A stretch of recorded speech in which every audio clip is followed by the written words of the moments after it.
총리, 많은 국무위원들께서 총리께 감사한 마음을 갖고 있다는데 알고 계십니까? 이해하십니까? 글쎄요. 말씀 주십시오. 그 청문회 당시에 사실 총리께서 여러 가지 결격 사유가 지적됐지 않습니까? 그럼에도 불구하고 성공적으로 총리에 임명이 됐습니다. 덕분에 많은 국무위원들이 청문회를 통과할 수 있었다고 감사하고 있다는 겁니다. 과거 문재인 정부는 7대 인사검증이라고 지켜지지는 않았습니다만 있었죠. 그런데 이재명 정부는 이제 총리께서 아마 국무위원들 청문회 인사검증의 준거 기준이 된 것 같습니다. 덕분에 무려 정가 22범이라는 전무후무한 역대 최악의 정가자 국무회의가 구성이 되었습니다. 그래서 총리님 이건 아니지 않습니까? 한번 보십시오. 최교진 교육부 장관입니다. 방북 17회에 음주운전에 제자 뺨까지 떼는 이런 사람이 교육부 장관이 된다는 건 너무하지 않습니까? 음주운전 혈중 알코올 농도가 0.187인데 어느 정도 마셔야 저 정도 되는지 아십니까?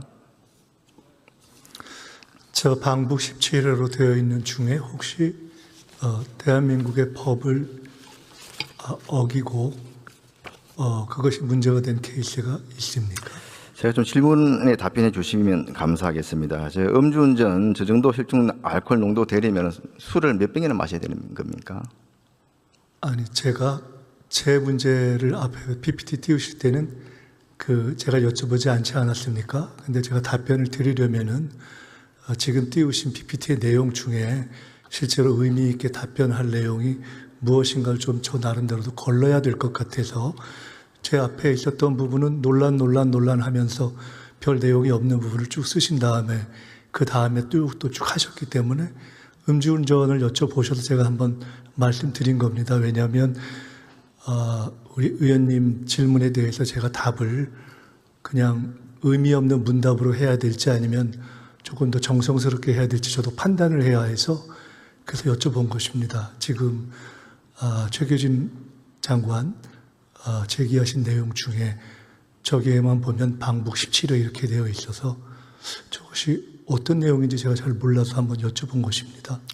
승인을 받고 갔다고 이렇게 말씀을 드립니다만은 이 북한하고 특별한 관련이 없는 직에 있는 분이 17회나 갔다 왔다는 것이 일반 국민들은 상식적으로 납득이 안 된다는 겁니다. 그리고 이 정도의 그런 결격 사유를 가진 사람이 교육부 부총리가 됐을 것 같으면은 정말 그 조국 전 대표 억울할 것 같습니다. 지금 정부가 됐으면 충분히 법무장관이 되지 않았겠는가 싶습니다.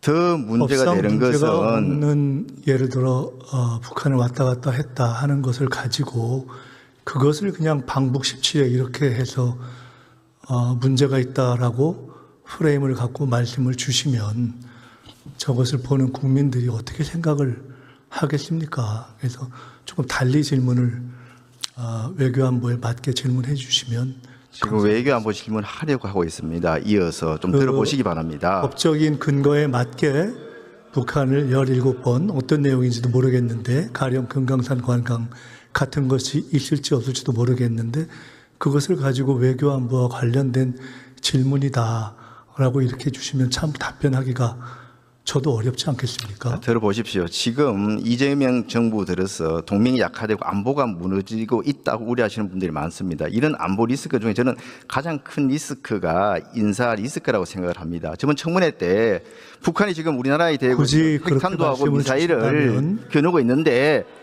북한을 이렇게 위협하는 북한에 대해서 주적이라고도 이야기 못하는 그런 국민 후보자들이 많지 않았습니까? 이게 안보 리스크라는 겁니다. 특히 최교진 장관 같은 경우에는 도대체 17회나 북한을 방문한 것 자체가 국민으로 봤을 때 납득이 안 된다는 거고요. 또 한 사람이 있어요. 김영훈 노동부 장관 4번을 방문을 했습니다. 그런데 정말 좀 경악스러운 것은 2번을 민노총 간첩단 그리고 그 창원 간첩단 그분들하고 동일한 시기에 북한을 방문했던 것입니다. 이걸 보면은 이분들은 국무위원 자리에 있으실 분들이 아니고 이게 이런 부분에 대해서 조사를 받는 자리에 있어야 되는 거 아닌가 이렇게 해서 물어보는 겁니다. 제가 대단히 죄송스럽습니다만은 제가 의원님의 문제 제기와 질문을 쭉 들으면서 심지어 정동영 장관을 방북 2회로 해서 저기에 포함시키면서 전체적으로 국무위원들의 어떤 무슨 사상 이런 것을 문제 삼으시는 것을 제가 들으면서 지난 정권이 군사 쿠데타를 일으켜서 안보의 기본을 무너뜨린 것에 대한 사실은 그 위에서 우리가 지금 새로운 상황을 헤쳐나가고 있는 거 아닙니까? 그 부분과 근데 별개로 제가 다른 국무위원들을 다 별개가 문제 아니라 삼지는 않습니다.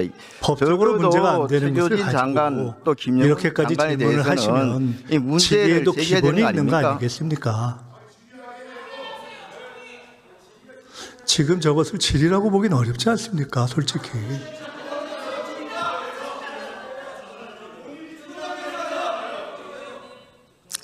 이분들이 국무위원 아닙니까? 그리고 국무회의 자리가 어떤 자리입니까? 가장 중요한 국가 기밀이 논의될 수도 있는 그런 자리가 국무회의 자리 아닙니까? 그런데 이렇게 자주 북한을 들락날락하고 심지어는 간첩으로 이미 재판에서 지금 실형이 확정된 사람들하고도 북한을 같이 갔다 온 사람들, 이런 분들이 국무위원으로 활동하는 것 자체가 국민들 입장에서 봤을 때는 굉장히 이게 좀 염려가 된다는 그 점을 지적하고 있는 겁니다.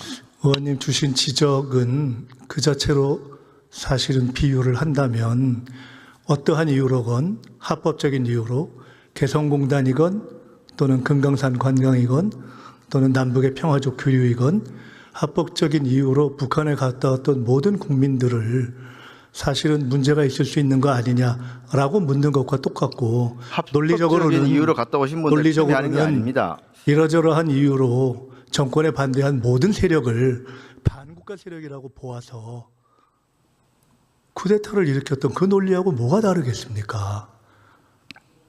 전혀 그거하고는 관계가 없는 말씀을 자꾸 하시는데, 자, 또 넘어가겠습니다. 자, 그러면 지금부터 잠시만 주목해 주시기 바랍니다. 제가 구독자분들을 위해서 선물 하나를 준비했는데요. 제가 항상 여러분들께 드리는 말씀이 있습니다. 뉴스만 평소에 잘 챙겨보셔도 돈이 되고 돈을 벌 수 있다라고 말씀을 드렸는데요. 여러분들은 여기 보시는 삼성전자 뉴스를 보고 어떤 생각이 드세요? 아니면 정치인들의 뉴스, 날씨 뉴스를 보고는 어떤 생각이 드시나요? 그냥 뉴스만 보고 끝내는지, 아니면 이 뉴스를 어떻게 이용할 수 있는지, 이 부분을 고민하고 계시는지를 되물어보고 싶습니다. 그 이유가 뭐냐 하면 제가 지난번에 여러분들께 뭐라고 말씀을 드렸었죠? 지금은 반도체 섹터를 눈여겨보셔야 한다고 말씀드렸습니다. 그리고 나서 이런 썸네일들을 뉴스를 통해서 많이 보셨을 겁니다. 반도체 내용이 이슈가 됐을 때 부자들은 어떻게 생각할까요? 반도체 관련주들은 뭐가 있는지, 어떤 종목이 가장 좋은지, 어디에 투자해야 돈이 몰리는지 자연스럽게 생각한다고 제가 말씀을 드렸죠. 그 이유가 뭐냐 하면 부자들이 봤을 때는 이슈가 곧 돈으로 이어지고 그 이슈가 나에게 돈을 벌어준다는 경험적 확신이 있기 때문에 부자들은 항상 이런 사회적 이슈를 관심 있게 챙겨본다고 제가 말씀을 드렸습니다. 이번에도 마찬가지인데요. 제가 지난번에 시청자분들과 함께하는 주식으로 수익 내기 이벤트를 진행했었죠. 당연히 100% 무료로 진행을 했었고요.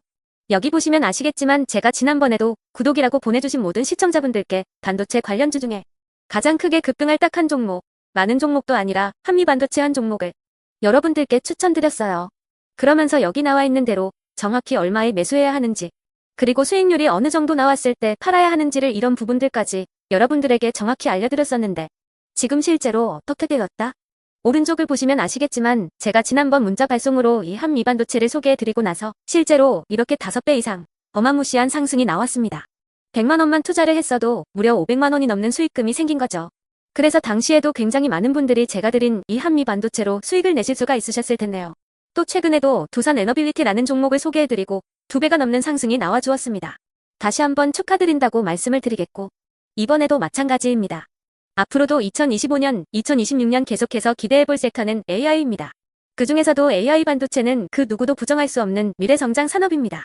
그러면 우리가 어떻게 생각해 볼 수 있을까요? AI 반도체 종목 중에 앞으로 크게 대장 역할을 하면서 10배 이상 급등할 수 있는 템베거 종목을 지금부터 열심히 추적해야 한다는 겁니다.